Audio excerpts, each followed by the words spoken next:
ሰላም ሰላም እንዴት ናችሁ? ደህና ናችሁ? እግዚአብሔር አምላክ እየተባረከ ይሁን። ይሄ ሀብትሽ ቦረና የማገለግልበት የፌስቡክ ፔጅ ነው። የዩቲዩቡም እንደዚሁ ሀብትሽ ቦረና ብላችሁ ዩቲዩብ ላይ ብትገቡም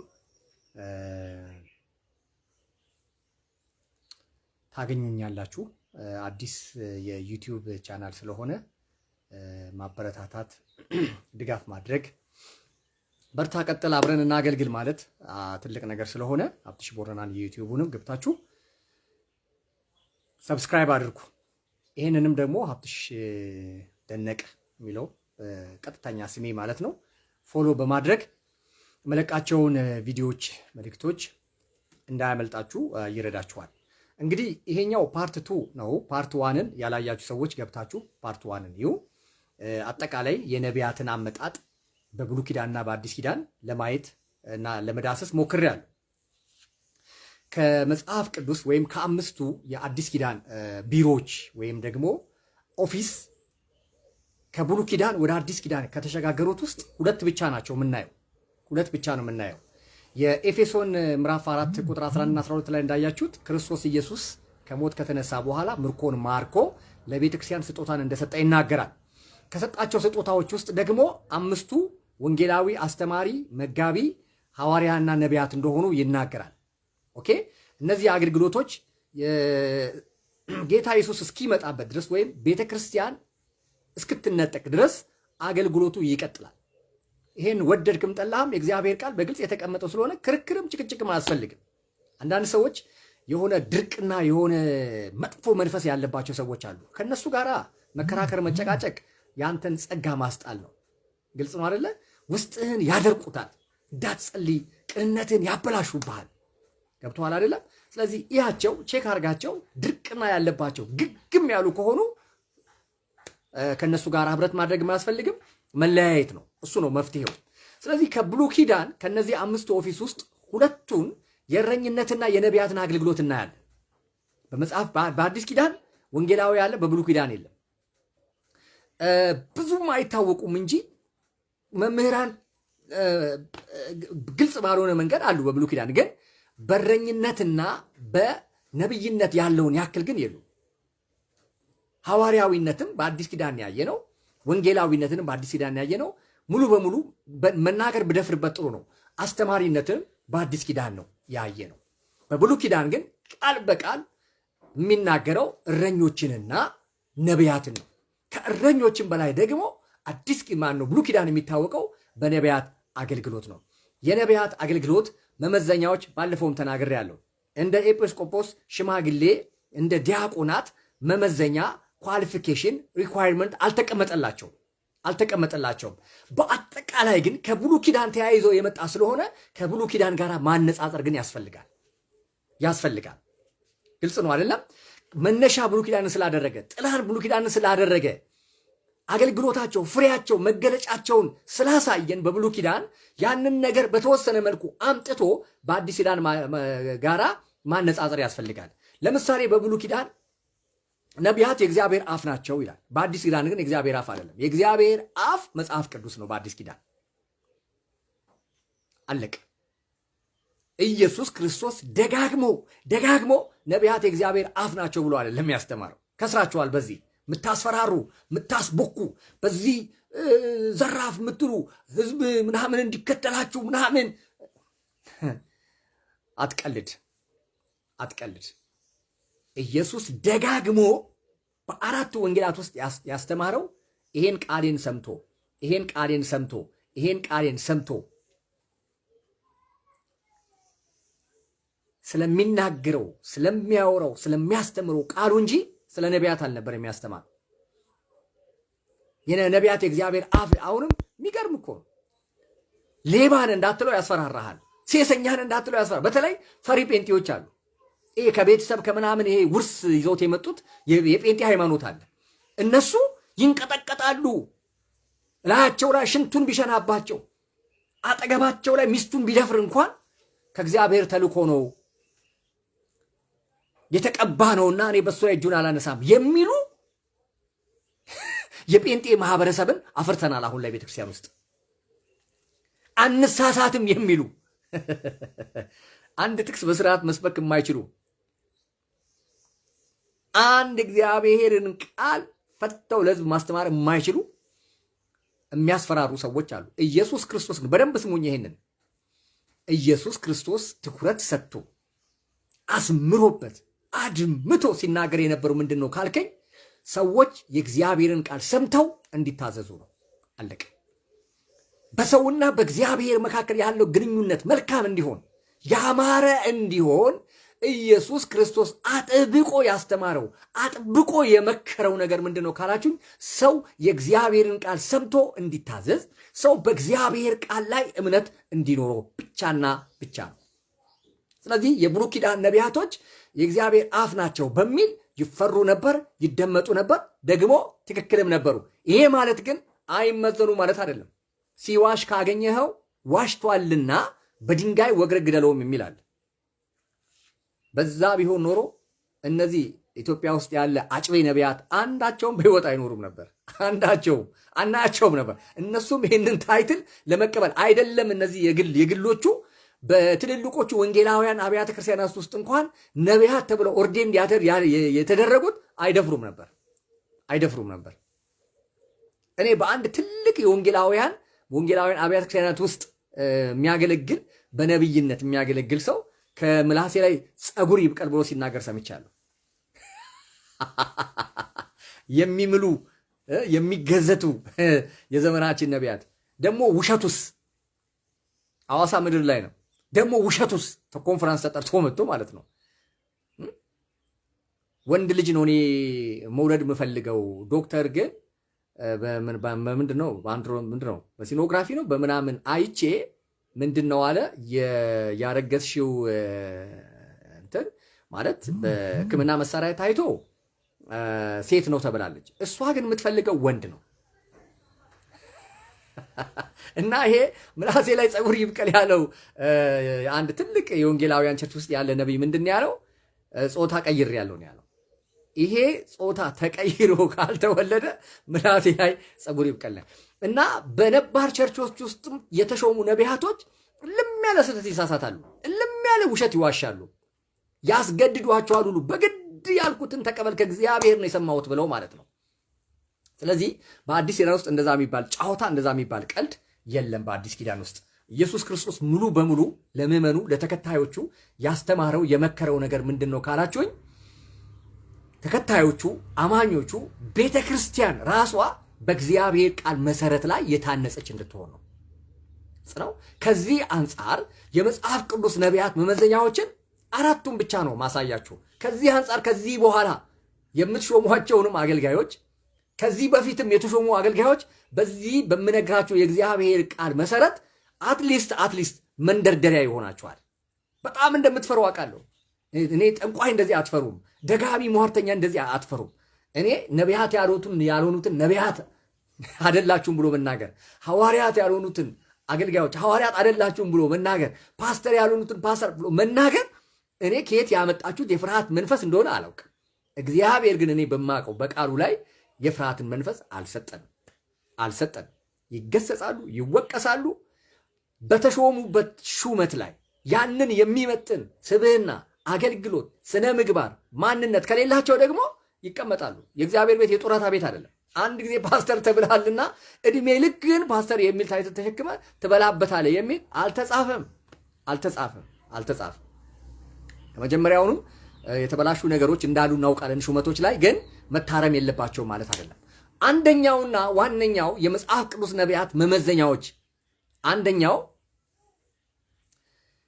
ትንቢትን ይናገራሉ። ነቢያትንና ትንቢትን ነጣጥሎ ማየት አይቻልም።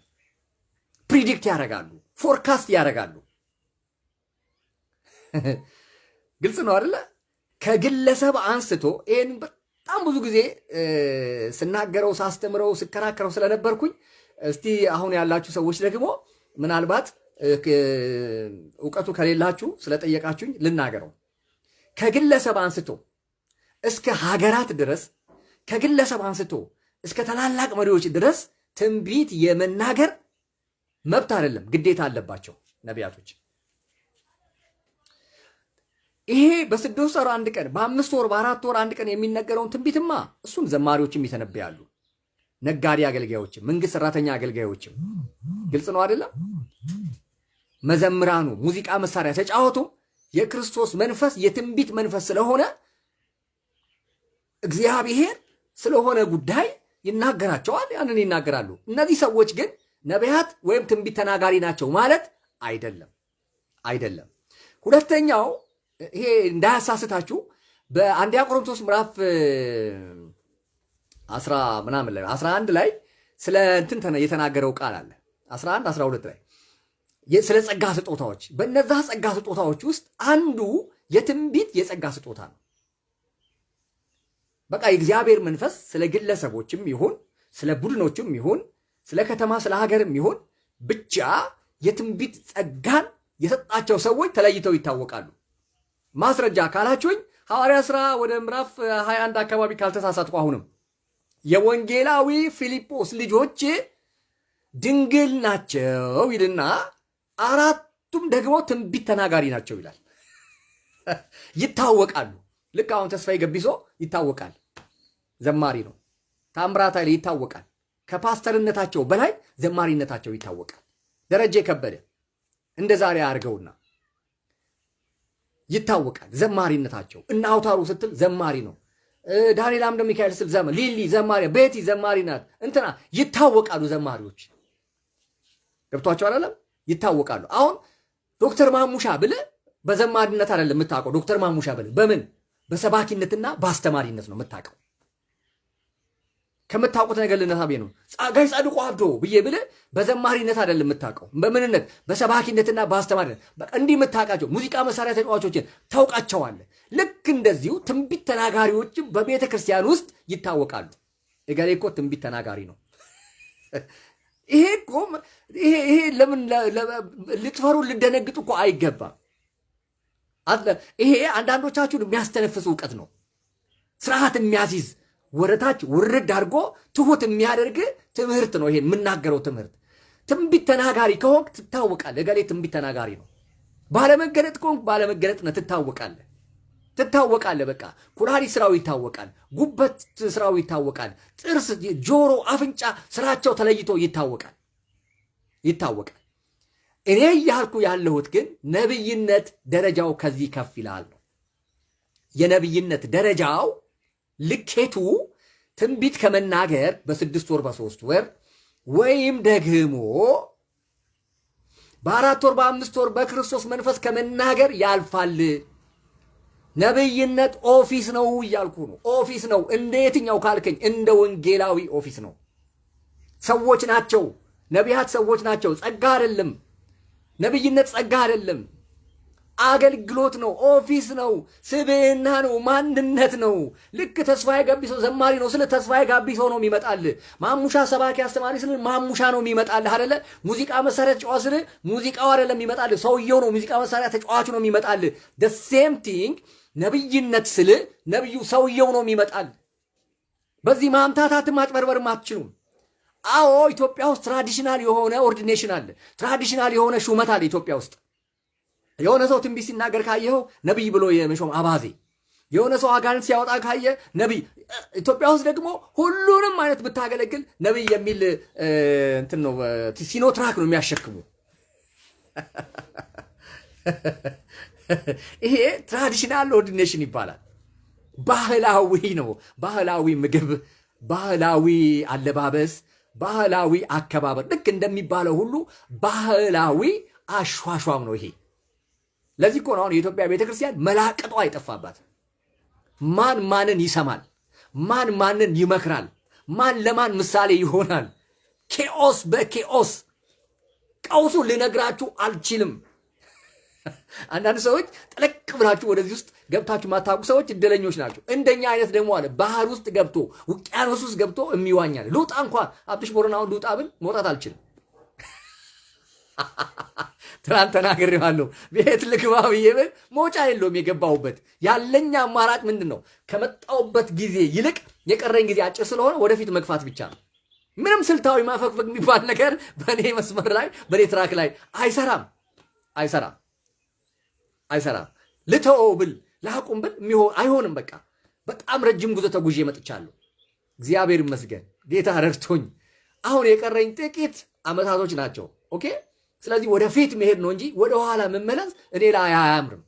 ኔቨር።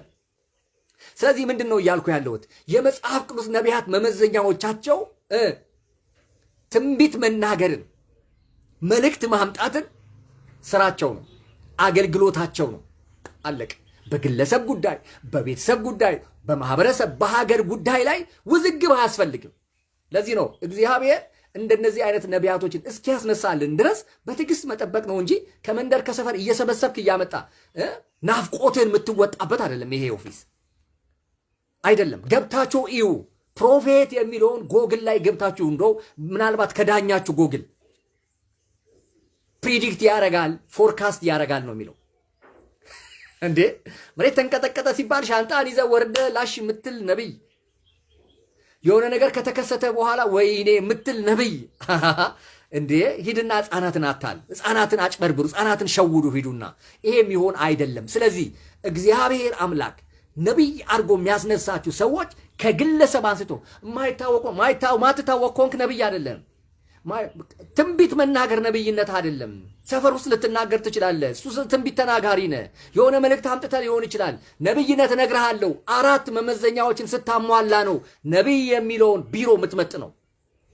ከአራቱ አንዱ ላይ አይደለም፣ አይቻልም። ስለዚህ እዛ ደረጃ የሚደርሱ ነቢያቶች መጥተው በድፍረት ሜንሽን እስክናደርጋቸው ድረስ እያመጣ ከየሰፈሩ ከየመንደሩ ከፈለክ በብሔር ከፈለክ በጓደኝነት ከፈለክ በራስ በግድ እመጣበታለሁ። እሱን ከገላትያ መጽሐፍ ላይ ኮት አድርጌ ያሳያችኋለሁ። ሹመት ከየት እንደሚመጣ ከየት እንደሚገኝ ማንን እንደሚሾም ከገላትያ መጽሐፍ ላይ ኮት አድርጌ አሳያችኋለሁ። መጽሐፍ ቅዱስን ስለሆነ እየተማርን ያለ ነው። ስለዚህ ከነቢያት መመዘኛ በተለይ የመጽሐፍ ቅዱሶችን ያልኩት የመጽሐፍ ቅዱስ ነቢያት መመዘኛ አንደኛው ፎርካስት ያደርጋሉ። መቼ? ስራቸው ነው።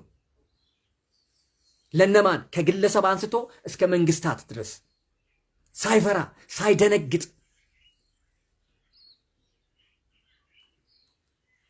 ግልጽ ነው አይደለ? ፕሪዲክት ያደርጋሉ። አንዱ ይሄ ነው፣ ሰዓታችን ለመጠቀም። ሁለተኛው በእግዚአብሔር ቃል ላይ ያላቸው አቋም ጽኑና የማያወላውል ነው። አሁን ጥቅስ እየጠቀስኩ አይደለም፣ እኔ በመሃል ነው እየተናገርኩ የምሄደው።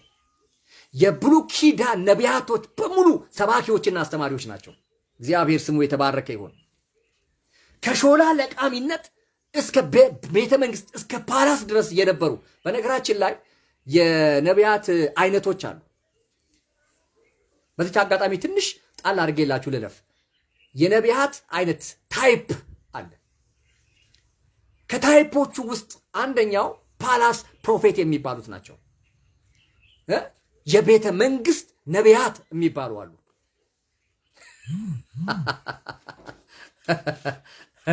እኔ እንደው ቀሪ ዘመኔን እግዚአብሔር እንደዛ ቢያርግልኝ ደስ ይለኛል። የቤተ መንግስት ነብይ አድርጎ እግዚአብሔር ቢገላግለኝ ቢያሳርፈኝ፣ ኡፋይ ጌታ ውለታ ቢሰራ በጣም ደስ ይለኛል። በዚህ በቃ ቢገላግለኝ ከሰፈር ለሰፈሩ በቃ ቢገላግለኝና ቢያሳርፈኝ ሪሊ በቃ በጣም የምፈልገው አገልግሎት ነበር። ፓላስ ፕሮፌቶች አሉ። ለምሳሌ ነብዩ ዳንኤል ፓላስ ፕሮፌት ነው። ግልጽ ነው። ነብዩ ዳንኤል he was a politician, he was serving in the palace. ጉድ መጽኡ ፖለቲከኛ ነብይ፣ ሙስና የማያውቀው፣ ውሸት የማያውቀው፣ ዘረኝነት የማያውቀው፣ ፍርሃት የማያውቅ። ዛሬ ይገርመኛል። ዛሬ ኢትዮጵያ ውስጥ ሹመት ማለት የዶሮ እንቅልፍ ነው። ተሾመ ያልከው ሰውዬ የለም። ኮራፕሽን ልነግርህ አልችልም። የሃይማኖት መሪዎች ኮራፕትድ የሆኑባት ሀገር። እኔ ስለ ፖለቲከኞች ስለሌላው አይደለም የምናገረው። በመንፈሳዊ ተቋም ስር ተቆልለው የተቀመጡ ኮራፕትድ ፓስተሮች ኦ ማይ ጉድነት ይዘገንናቸዋል። ለድሃ ተብሎ ከውጭ ሀገር ተለምኖ ለድሃ፣ ለረሃብተኛ፣ ለችግረኛ፣ ለተፈናቃይ ተብሎ የመጣውን የሚበላ የሃይማኖት መሪ ያለበት ሀገር። አንዳንዴ እኔ ረብስ አንዳንዴ ጆሮአችን ግን በኢየሱስ ይሰማል ነው የምላችሁ። በቃ ይሰማል። ሌባ የሃይማኖት መሪዎች፣ መንታፊ የሃይማኖት መሪዎች። ከድሃ ቀምቶ ልጁን ሀብታም ትምህርት ቤት ያስተምራል። መጠለያ ውስጥ ካለ በጣም የሚገርም እኮ ነው። ከዜጋው እነዚህ ለዜጋቸው እንዲጨካኝ አረመኔ የሆኑ ለሌላ ዓለም ላይማ ቢሆን እኔ አላውቅም፣ ምን እንደሚያደርጉ አላውቅም። ምናልባት ኩላሊታቸውን ሁሉ እየፈለቀቁ ሊሸጡ ይችላሉ። መጠለያ ውስጥ ካለ ድሃ ምስኪን ኢትዮጵያዊ ላይ ዘርፎ ለራሱ ቪላ ይሰራል። በእግሩ ከሚሄድ ላይ ሰርቆ ቪኤት ይነዳል። ቂጣ ካረረበት ላይ ዘርፎ ክትፎና ጎረድ ይበላል። እንደዚህ አይነት የሃይማኖት መሪ ባለባት ሀገር ውስጥ የሰማችሁ ነው። እንደነዚህ አይነት ጨካኝ አረመኔ የሃይማኖት መሪዎች ባሉባት ሀገር ውስጥ በድፍረት መናገር ዋጋ ሊያስከፍል ይችላል። በግልጽነት እውነትን መናገር ዋጋ ሊያስከፍል ይችላል። ነገር ግን የመጽሐፍ ቅዱስ ነቢያት መመዘኛዎቻቸው አንዱ ይሄንን ሁሉ አልፈው የእግዚአብሔርን ቃል በኃይልና በስልጣን በመስበክ ይታወቃሉ። የት ተቀምጠው? ፓላስ ውስጥ ተቀምጠው፣ ቤተ መንግስት ተቀምጠው በሚያመች በጣም በሚገርም እንዳንተ አይነት ነቢይ ከወንድሞች መካከል አስነሳልሃለሁ የተባለው ሙሴ የት ተቀምጦ ነው? ፓላስ ተቀምጦ፣ ፓላስ ውስጥ ተቀምጦ የልጅ ልጅ ተብሎ እጅግ ቅንጦት ባለበት ቤት ውስጥ ተቀምጦ ነው። ሌላው ፓላስ ፕሮፌት የሚባለው ትንሽ ልንካላችሁ ብዬ ነው። ኢሳያስ ነው። ኢሳያስ ሲጀምርም የሀብታም ልጅ ነው። እኔ የምመኘው ማለት ነው ኢትዮጵያ ውስጥ ከዚህ በኋላ ማለት ነው እግዚአብሔር ለአገልግሎት ጠርቶኛል ብሎ የሚነሳ ሰው የሀብታም ልጅ ቢሆን ደስ ይለኛል።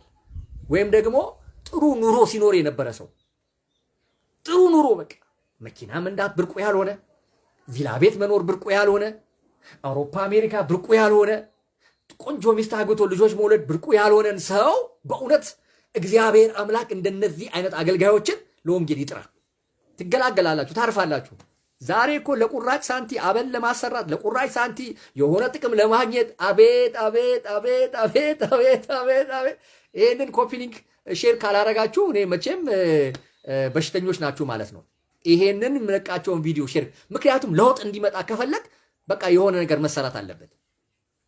ማረፍ ትፈልጋለህ? እግዚአብሔርን ቃል በመስማት እንጆይ ማድረግ ትፈልጋለህ? ለሚስት ለሴት ልጆቹ ሳትሰጋ ወደ ቤተክርስቲያን ሄደው እንዲመጡ ትፈልጋለህ? ከዚህ ትምህርት ጋር ቁም፣ ከዚህ እውነት ጋር ቁም። የጊዜውን መልእክት ነው የምነግርህ፣ የጊዜውን ሐሳብ ነው የምነግርህ። የኢትዮጵያ ቤተክርስቲያን የታመመችበት ወቅት ነው።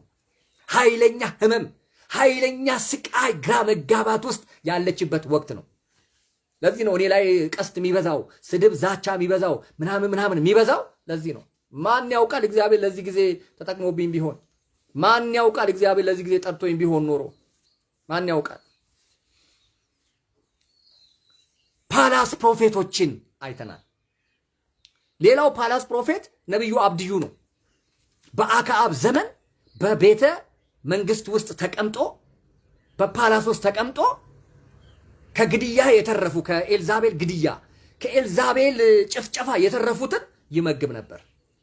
ፓላስ ውስጥ ካልተቀመጥክ ዛሬ ላይ አይደለም አንድ ሰው ማገዝ አቅቶሃል፣ አንድ ሰው መርዳት አቅቶሃል፣ ከአንድ ሰው ጎን ቆመ መደገፍ አቅቶሃል አይደል እንዴ? እንኳን እነዛ በመቶ የሚቆጠሩ ከጭፍጨፋ የተረፉ ስጋት ውስጥ ስቃይ መከራ ውስጥ ያሉ ሰዎችን ሰብስበ ልትመግብ ቀርቶ ማለት ነው። እነዚህ ፓላስ ፕሮፌት። ለዚህ ነው በሀብታሞች ወደ ቤተክርስቲያን መምጣት አለባቸው። ድሃ ምስኪን የከሳውን ብቻ እየፈለገ አትስበክለት። ወንጌል ስበክለት። ባለ ዩኒቨርሲቲውን፣ የኮሌጅ ባለቤቱን፣ የትላልቅ ሞል ባለቤቶችን፣ የትላልቅ ኢንዱስትሪ ካምፓኒ ባለቤቶችን ስበክ። ወንጌል እነሱንም ያድናል፣ እነሱንም ይለውጣል። እነሱ ሲመጡ ድሆች ይረዳሉ፣ ይደገፋሉ። እግዚአብሔር በእነሱ በኩል አድርጎ ድሆችንም ያስባል። አየህ፣ በአብድዩ በኩል ነው በኤልዛቤል ዛቻ የተደበቁ ሰዎችን ሲመግብና ሲያበላ የነበረው ፓላስ ፕሮፌት።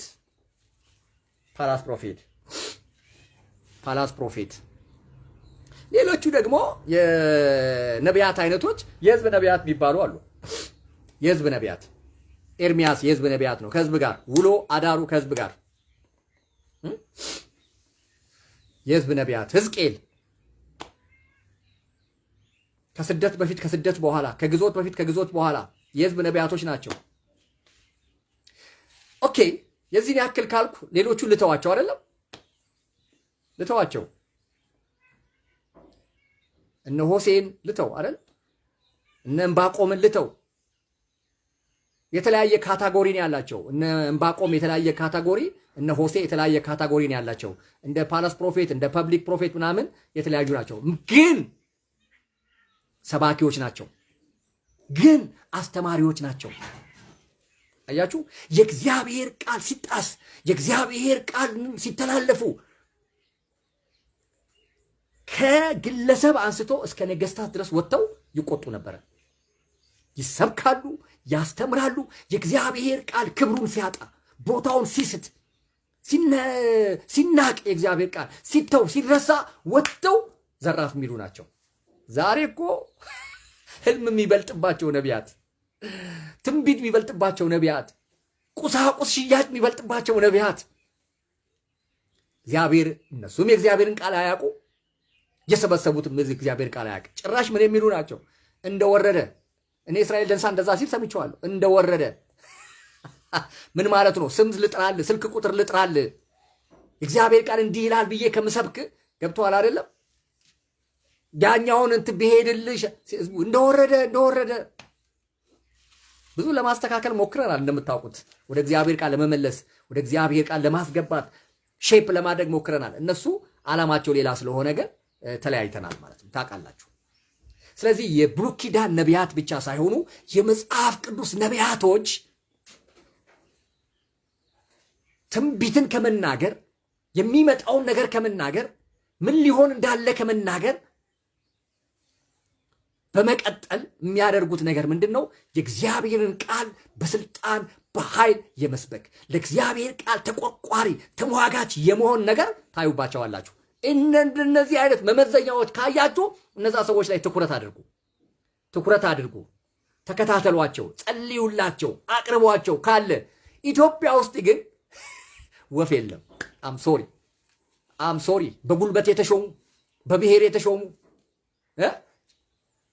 በብልጣብልጥነት የተሾሙ፣ በማምታታት የተሾሙ ኢቭን በነባሮቹ በትላልቅ ቸርቾች ውስጥ ሳይቀር ማለት ነው።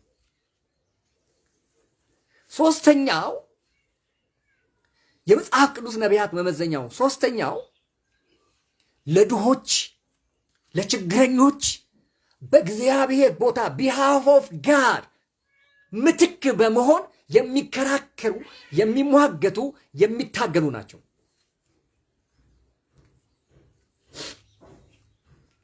ይሄ የመጽሐፍ ቅዱስ ነቢያቶች መመዘኛ ነው። ድሃን አስርበ፣ ድሃን አፈናቅለ፣ ድሃን እንዲና እንዲያ አድርገ፣ አንተ ሱፍና ከረባት ለብሰ መድረክ ላይ ወጣ ሸሼ ገዳሜ፣ ከዛስ ነብይ እንትና አትቀልድ። በራስ ላይ ነው ቁማር የምትጫወተው። የመጽሐፍ ቅዱስ ነቢያት አጠቃላይ መመዘኛው ነው እየተናገርኩ ያለሁት። አጠቃላይ ልኬቱን ነው እያወራው ያለሁት። ለድሆች የሚቆረቆሩ ናቸው። ለድሆች የሚሟገቱ ናቸው። ለድሆች የሚታገሉ ናቸው። የድሆች ነገር አንጀታቸውን የሚበላ ነው። ለምን የፈለግከው ነገስታት አትሆንም? ለምን የፈለግከው ጦር መሳሪያ ፈረስና ፈረሰኛ የታጠቅ አትሆንም? በድሃ ጉዳይ ላይ በርህን አንኳክተው ገብተው ይሟገቱሃል፣ ይከራከሩሃል። ለምን እንዲህ ታደርጋለህ? ለምን እንዲህ ትሰራለህ? ለምን በድሃ ላይ፣ ለምን በምስኪን ላይ፣ ለምን በሙሳፊሩ ላይ፣ በምጽአተኛው ላይ ለምን እንዲህ አይነት ግፍና በደል ትሰራለህ ብለው ይሟገቱሃል። አይፈሩህም። በበሉበት የሚጮሁ አይደሉም። ለምን? በበሉበት የሚጮሁ ነቢያቶች ነበሩ። በብሉይ ኪዳን ነበሩ። በበሉበት የሚያገሱ ነበሩ። በብሉይ ኪዳን ነበሩ። እነዚህ የአዲስ ኪዳን ኦር የብሉይ ኪዳን ነቢያቶች መመዘኛቸው ግን ለድሃ ለምስኪኑ የሚቆረቆሩ፣ የሚሟገቱ። መጽሐፍ ቅዱስ ምን እንደሚል ታውቃለህ? በምሳሌ መጽሐፍ ላይ ለባለጠጋ ወዳጁ ብዙ ነው ይላል። ወዳጅ ማብዛት ከፈለግ ሀብታሙን ወይ ባለጠጋውን አቤት የሚያሸረግድልህ፣ አቤት ገልዬ ገልዬ ገልዬ ገልዬ የሚል አቤት አቤት አቤት ባህሪ ነው። በነገራችን ላይ ሀብታም ስትሆን ባለጠጋ ስትሆን ክብብ ስትደረግ አይግረምህ አይድነቅህ፣ ባህሪው ነው።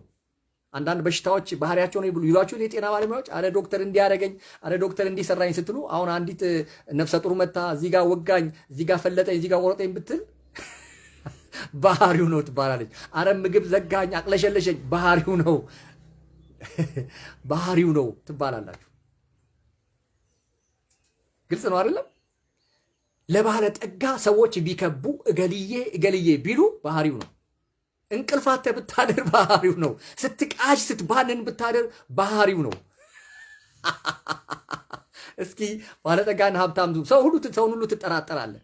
በተለይ እንደ ኢትዮጵያ ባለ ሀገር ላይ ሊዘርፈኝ ነው፣ ሊቀማኝ ነው፣ ሊገለኝ ነው፣ ሊመነትፈኝ ነው፣ እንዲና ባህሪው ነው። ንግድ ቢሮ በግብር ያጨናንቀሃል።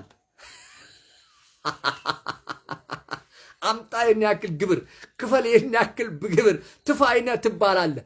ባህሪው ነው። የሆነ ነገር ብቻ ሴሌብሬቲ ይኑር፣ ወረቀትና እስክሪፕቶ ይዘው ወደ ቢሮ ይመጣሉ፣ ወደ ለበት ቦታ ይመጣሉ፣ ይደወልልሃል፣ ትፈለጋለህ። ባህሪው ነው። ባህሪው ነው። የሞተ ዘመዶች፣ የረሳሃቸው ዘመዶች እጃቸውን ወደ ላይ ዘርግተው ካንተ ምጽዋት ይጠይቃሉ፣ ካንተ ልመናን ይጠይቃሉ፣ ካንተ ድጋፍና እርዳታን ይጠይቃሉ። እንደ ሐረግ ላይ ይጠመጠማሉ። ካልከኝ ባህሪው ነው። ግን ጨርሼ ላንብበው ቁጥሩን። ለባለጠጋ ወዳጁ ብዙ ነው ይልና ከዛ ምን ይላል? ድሃን ግን ማን ያስበዋል ይላል። አይ ድሃ፣ አይ ድሃ፣ የኔ ድሃ ማንም ድህነት የሚያስጠላው ለዚህ አይደል እንዴ? ድህነት ኦ ማይ ጉድነስ የሚያቅለሸልሸን እኮ ለዚህ ነው። ሰው ከድህነት ለመውጣት የሚሰርቀው። ችግሩ ምንድነው? በሰፈርከው ቁና ይሰፈርልሃል። አንተም ትሰርቃለህ፣ ትሰረቃለህ፣ ትዘርፋለህ፣ ትዘረፋለህ። በሰፈርከው ቁና ነው የሚሰፈር። ይሄ እንትን ነው፣ ናቹራል ፕሪንሲፕል ነው፣ የተፈጥሮ መርህ ህግ ነው። ልትቀይረው ልትለውጠው አትችልም፣ አትችልም። ድህነት ያስጠላል። አዎ። ድህነት አዋራጅ ነው። አዎ። አንገት ያስደፋል። አዎ። የሰው ጥገኛ ያረጋል፣ የሰው ለማኝ ያረጋል። አዎ። ያማረን የፈለከውን ነገር እንዳታገኝ ያረጋል። አዎ። የባለጠግነትም ያኛው ባህሪው ነው። ገልዬ ገልዬ። የድሃውም ደግሞ አስታዋሽ ማጣት ባህሪው ነው። ድሃ ስቶ ማን ይፈልግሃል? ማን ያስታውስሃል? አስታዋሼ የኔ ዳኛ ሰው ሲከዳኝ አሰብከኛ። አስታዋሼ የኔ ዳኛ ሰው ሲረሳ አሰብክኛ። እንዴት አስታወስከው ያንን ሰው ያንን ሰው።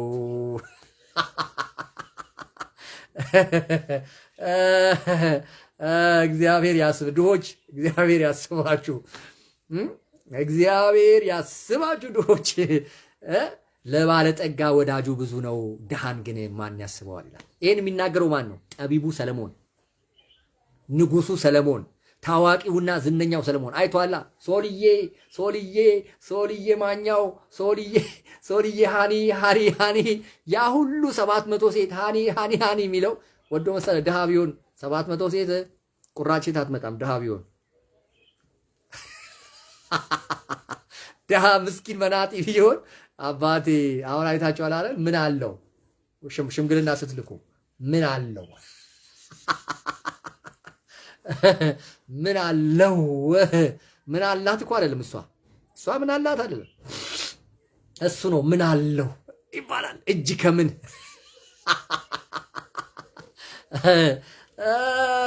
እግዚአብሔር ግን ይፈርዳል። እግዚአብሔር ይፈርዳል። ገብቷችኋል? ሰለሞን 700 ሚስት 300 ቁባት የሰበሰበበት እኔ ነኝ ያለ ትልቅ ቸርች በሉት እኮ የሴት ቸርች እንደ አረብ ሀገር። የአረብ ሀገር ሴት የሴት ይበል። አሁን እንኳን ወንድ የተወሰነ ሜር ጀምሯል። ፊት እኔ በማቀው የአረብ ሀገር ቸርቾች የሴት ቸርቾች ናቸው። አንድ ፓስተርና አንድ ክንትን ከተገኘ አላውቅም ረዳት፣ ከዛ ውጪ ሴቶች ናቸው የአረብ ሀገር። ኦኬ። ስለዚህ ምንድን ነው እያልኩ ያለሁት? ሰለሞን ለዛ ነገር የተዳረገው ለዛ ነገር የተዳረገበት መሰረታዊ ምክንያት ምንድነው ካላችሁኝ ዝናው ነው፣ ታዋቂነቱ ነው፣ ሀብቱ ነው፣ ክብሩ ነው። ወዳጆቼ ማንም እየመጣ ይደፋለት ነበር። ማንም እየመጣ እግሩ ላይ ይወድቅ ነበር። ማንም እየመጣ አማችነት ይጠየቅ ነበር። አማችነት ሳይፈልግ ዙሪያውን በሙሉ ከዚህ የተነሳ ይላል ለ40 ዓመት ጦርነት የሚባል ነገር በዙሪያው አልነበረም ይላል። እንዴት አድርገው ይዋጉታል? ከአርሲ አግብቶ፣ ከጉጂ አግብቶ፣ ከቦረና አግብቶ፣ ከሶማሌ ከነገዶቹ ከብሔሩ ከጎሳ ሁሉ አግብቶ፣ ከጉራጌ ከጎሳ ሁሉ አግብቶ፣ ከአማራ ከጎሳ ሁሉ አግብቶ፣ ከትግሬ ጠቅላላ አግብቶ ሶዳ እኮ ነው።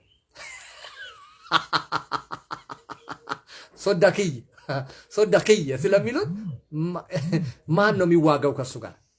አያችሁ፣ ፖለቲካሊን የተጠቀመበት እሱ የጋብቻ ትስስሩን ፖለቲካሊ ተጠቀመበት። 40 ዓመት አንዲት ጥይት ኮሽ ሳትል ያሳለፈው።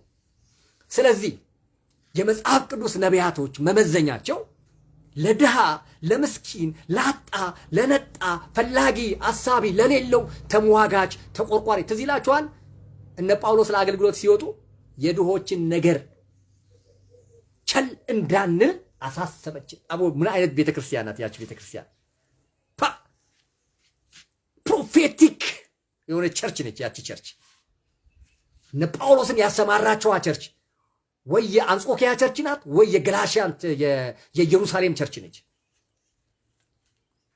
የድሆችን ነገር እንዳንዘነጋ፣ ቸል እንዳንል፣ እንዳንረሳቸው፣ ካለን እንድናካፍል፣ ያሉባቸው ቸርቾች ድሆችን እንዲያስቡ፣ ያሉባቸው ቸርቾች ድሆችን እንዲረዱ፣ እንዲደግፉ። ዛሬ ቆሮንቶስ ቸርች ላይ ትዝ ይላችኋል የጌታ እራትን ለመብላት እንኳን ግሩፕ ነበራቸው። ቡድንተኝነት ነበረ ቆሮንቶስ ቸርች ውስጥ። ድሃ ቆሎ ይበላል፣ ቂጣ ይበላል። ሀብታሞች ግን ጎረድ ክትፎ ይበሉ ነበር በጌታ እራት ላይ። ሂዱና አንብቡ ቆሮንቶስን። ከዚህ የተነሳ እግዚአብሔር ተቆጣባቸው። እስከ ሞት ድረስ እርምጃ ወሰደባቸው። አይገርማችሁ? እስከ ሞት ድረስ አሰናበታቸው። አይገርማችሁ? እየመረጠ አንተ አመፀኛ፣ አንቺ አመፀኛ፣ እናንተ አመፀኛ እያለ እግዚአብሔር ነፍሳቸው ንጥቅ በአዲስ ኪዳን ቸርች ውስጥ እኮ ነው። ጋድ ኢዝ ጉድ በምትሉበት፣ ጋድ ኢዝ ላቭ ኢትስ ኦኬ በምትሉባት በአዲስ ኪዳን ውስጥ እግዚአብሔር ነፍሳቸውን ተረክ። የእግዚአብሔር ቤት መቀለጃ አይደለም፣ መዘበቻ አይደለም። እግዚአብሔር ቤት ማላገጫ አይደለም። እግዚአብሔር አይዘበትበትም ተብሎ ተጽፏል። ዘንድሮም ኢትዮጵያ ውስጥ እኔ 2018 ላይ ይህንን እየተናገርኩ ነው ያለሁት። መክረናል፣ ከ2 ዓመት በላይ ተቆጥተናል፣ ዘልፈናል፣ ገስጸናል፣ ተሰድበናል፣ ተዋርደናል፣ ታስረናል፣ ተንገላተናል። ስለ እግዚአብሔር ቤት ስንል፣ ስለ እግዚአብሔር ቤት ህዝብ ስንል፣ ስለ እግዚአብሔር ቃልና ትምህርት ስንል እምቢ አሻፈረኝ ብላችሁ በትዕቢት በአመፅ የመጣችሁ ሰዎች እኔ አላውቅም። 2018 ነፍስ ነጠቃ ሊኖር ይችላል። በወጣችሁበት ማትመለሱበት፣ ከተኛችሁበት ማትነቁበት፣ እጅን ወስደ እጅን ማትመልስበት፣ የሰራውን የማትበላበት፣ የወለድካቸው ልጆች ወግና ማድረግ የማታይበት 2018 ፍርሃት አለኝ እኔ። አንሶዳን ቀባቤታ ፍርሃት አለኝ ለናንተ፣ ስጋት አለኝ ለናንተ 2018። የመጨረሻው ልናገር። የመጨረሻውና አራተኛው የመጽሐፍ ቅዱስ ነቢያት መመዘኛዎች የሥነ ምግባር ልዕልና ነው። እግዚአብሔር የተባረከ ይሁን። ነቢያቶች በሥነ ምግባር የተመሰገኑ ናቸው፣ የተባረኩ ናቸው። ሂድነ ኤልሳ ጋር እየራባቸው እየጠማቸው ቤታቸው በባዶነት በጉድለት ተሞልቶ እነሱ ግን የእግዚአብሔር ስምና ትምህርት በእነሱ እንዳይሰደብ አንጀታቸውን ቋጥረው ያ ሁሉ ተሸክሞት የመጣውን ወርቅ እና ጌጣጌጥ አሻፈረኝ ብሎ የመለሱ ናቸው። አቤት! አንዳንዴ እኮ አቤት አትቀኑም። እንደኛ ጠቅላይ ስታዩ አትቀኑም። ውስጣችሁ እንዲህ አይንተከተክም። ዛሬ የሚደራደሩ የኢትዮጵያ ነቢያቶች የሚደራደሩ ለጸሎት የሚያስከፍሉ ቁሳቁስ የሚቸበችቡ የሚቸረችሩ የውሸት ትንቢት በመናገር ዝናና ታዋቂነትን ለማትረፍ የሚውተረተሩ አቤት እነ ኤልሳን ለነብይነት የጠራ እግዚአብሔር አቤት ጌታዬ ሆይ ቤታችን ባዶ አይደለም። የቤታችንን ጉድለት እያየ ክፍተት እያየ እግዚአብሔር አምጥቶ እጃችን ላይ ስጦታን አምጥቶ እግዚአብሔር ጉለታችን የሚሆና ነገር እንደዚህ ተሸክሞ ከሩቅ አገር ሲመጣ ኖ there is something behind of the gift ከስጦታው በስተጀርባ ከእጅ መንሻው በስተጀርባ ሌላ ነገር አይቷል ነብዩ። ጊያዝ አላየም፣ ተተኪው አላየም፣ መጪው ትውልድ አላየም፣ ኔክስት ጄኔሬሽን አላየም። ከጉርሻው ከንካ ከወድሃለው ታላቅ ማኖፍ ጋር ምናምን በስተጀርባ ያለውን አደገኛ ሞቲቭ፣ አደገኛ መጣጥ፣ አደገኛ የጠላትን ሴራ ያላየ ጄኔሬሽን። ኤልሳ ግን ያንን አይቶ ስለነበረ ነው አለ። እየተራብኩ የእግዚአብሔር ክብር፣ እየተቸገርኩ የእግዚአብሔር ክብር፣ እያጣው እየነጣው የእግዚአብሔር ክብር፣ እየጎደለብኝ የእግዚአብሔር ክብር። አይገርማችሁ? እንደዛ ናቸው። ግድ የለህም ሰዎቹ ነቢያቶቹ በሙሉ በአንድ ድምፅ ብራቮ ነቢይ ብራቮ ቪቫ ቪቫ እያሉ ነው። አንተ ለምን የተለየ አቋም ታራምዳለህ አሉት። ሚክያስ ጋር መጥተው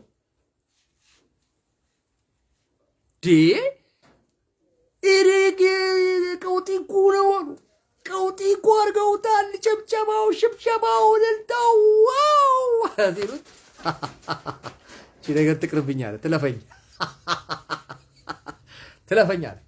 ዛሬ እኮ ያለው ዝርፊያ፣ ማጅራት መቺነት፣ ውንብድናው እነዚህ ነብይ ነን በሚል ሰው ነብይ እናንተ ነብይ ኤልሳን ነብይ ባልኩበት አፍ፣ ኤልያስን ነብይ ባልኩበት አፍ፣ ሚክያስን ነብይ ብዬ በተናገርኩበት አፍ። አይገርማችሁም? በዳንኤል ዘመን አንድ ሰው ሲናገር እንደው ምን አለ? ወቅቱ አለ የናቡከደነጾር ምስል አሰርቶ ስገዱ ያለበት ያ ወቅት እንትን ነበር ይላል። አንድ ሰው ሲናገር ቀይ አቧራ ነበር ይላል። እና ሰው ሁሉ ድፈት ብሎ ቀይ አቧራውን ጠጥቶ ሲነሳ እነሱ ነጭ ለብሰው ቆመዋል አለ። ጉደኞች ናቸው እኮ እነዚህ እኮ የአይሁድ ወጣቶቹ ጉደኞች ናቸው። ሰው ሁሉ ድፈት ሲል እነሱ ቀጥ። አይገርማችሁም? እኔ ነኝ እንደ የተሳሳትኩት ያስብላል። አንዳንድ ጊዜ ሰው ሁሉ ሲደግፍ ወይም ደግሞ ሰው ሁሉ በደቦ ሲቃወም እናንተ የተለየ አቋም ስትይዙ ውስጣችሁ ሲመሰክርላችሁ ኖ ምናምን ሲላችሁ ወይም የስ ሲላችሁ ትደነግጣላችሁ እኮ ትፈራላችሁ።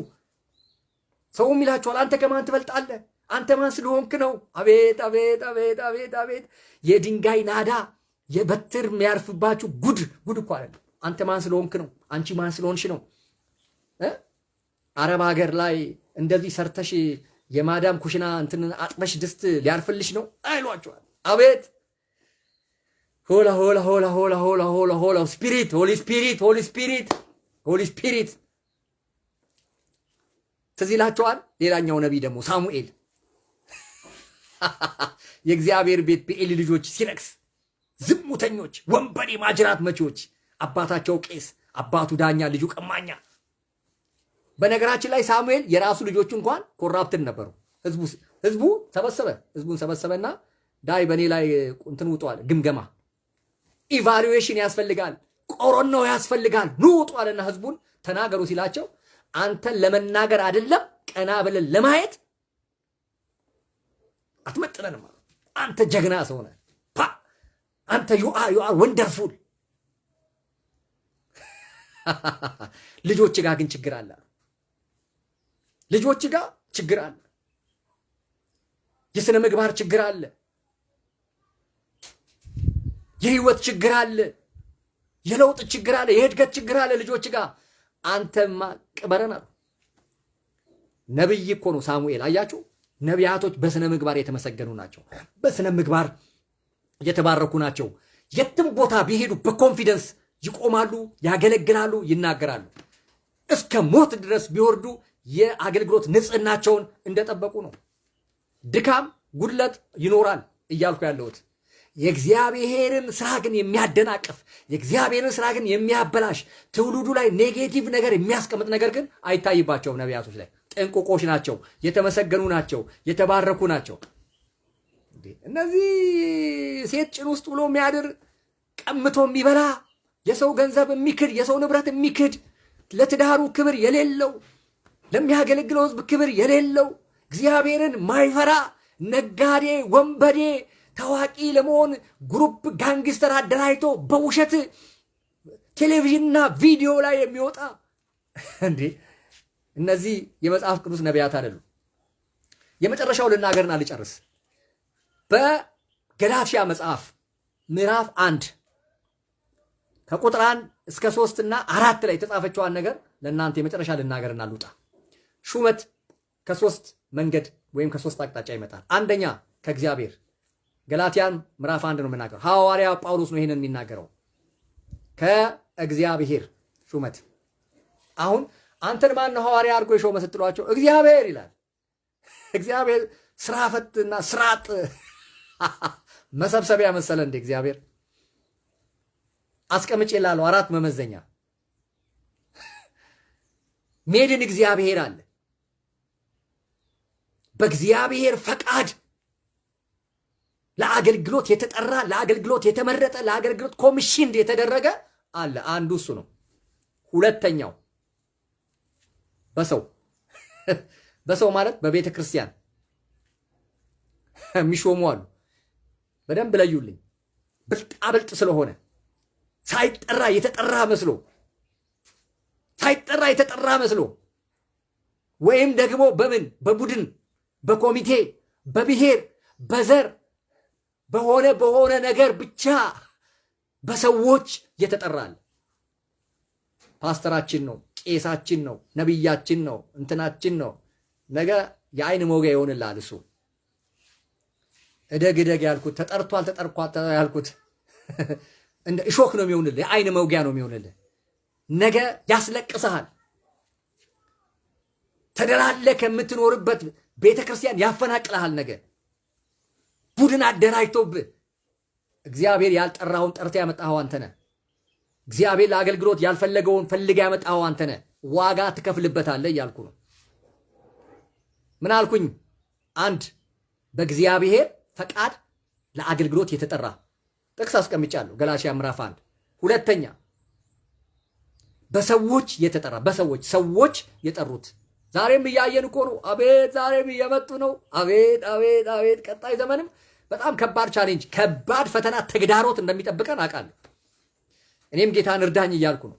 ጌታው የኔንም አቅም ከፍ አድርገው፣ የኔንም ስልጣን ከፍ አድርገው፣ የኔንም ሞገስ ከፍ አድርገው እያልኩ ነው።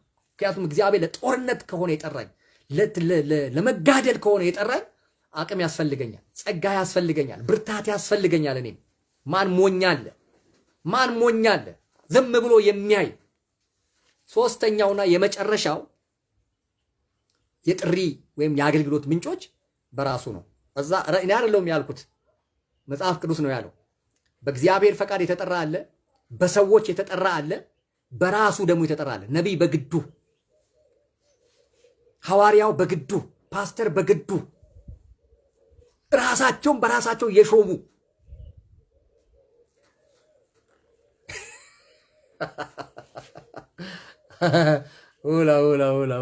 ራሳቸውን በራሳቸው የሾሙ ራሳቸውን በራሳቸው የላኩ ደግሞ አሉ። በእግዚአብሔር በሰዎች በራሱ። አሁን እኛ እየተሰቃየን ያለነው ራሳቸውን የሾሙና በሰዎች የተሾሙ ናቸው። በሰዎች የተሾሙትን በእግዚአብሔር የተሾሙ ለማምሰል የሚደረገው ቅብ፣ ልቅለቃ፣ ቲፎዞ፣ ድጋፍ የኢትዮጵያን ቤተክርስቲያን ዋጋ እያስከፈላት ነው። ሰው ይኸው ወደዛ እንደ ፔንዱለም ወደዛ የሚወዛወዘው በሰዎች የተሾሙ አገልጋዮች መድረኩን ስለያዙት፣ ቢሮውን ስለያዙት፣ ብዙ ቦታዎችን ስለያዙ ዋጋ እየተከፈለ ነው ያለው። እነዚህ በራሳቸው የተሾሙትን ልተዋቸው ትችላለህ፣ ሊታወቁ ይችላሉ። ነቢይ በግዱ ነው። በመልእክቱ ትይዘዋለህ፣ በነገር ትይዘዋለህ፣ ሂድ ከዚህ ትለዋለህ፣ ታሰናብተዋለህ። በሰዎች የተሾሙት ግን ከባድ ናቸው። ሀብትሽ ቦረና ነኝ። የዚህን ያክል ዛሬ ከተማማረን በቂ ነው። ይሄንን ሼር አድርጉት። ዩቲዩብ ላይም ስለምጭነው ከዩቲዩብ ላይም ለሰዎች ሼር ማድረግ ትችላላችሁ። በተረፈ ሀብትሽ ቦረና የሚለውን የዩቲዩብን ቻናል ሰብስክራይብ ማድረግ አይረሳ። ይሄንንም ፎሎ ማድረግ አትርሱ። በየጊዜው የተለያዩ ትምህርቶችን ወደ እናንተ አመጣለሁ።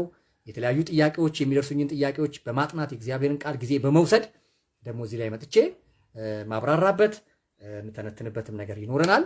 ስለነበረን ጊዜ እግዚአብሔር አምላክ የተባረከ ይሁን። የተለያዩ ጥያቄዎች ካላችሁ ሜሴጅ ላይ ጻፉልኝ። እንወያያለን፣ እንመካከራለን፣ እነጋገራለን። እግዚአብሔር አምላክ ዘመናችሁን ይባርክ። ሻሎም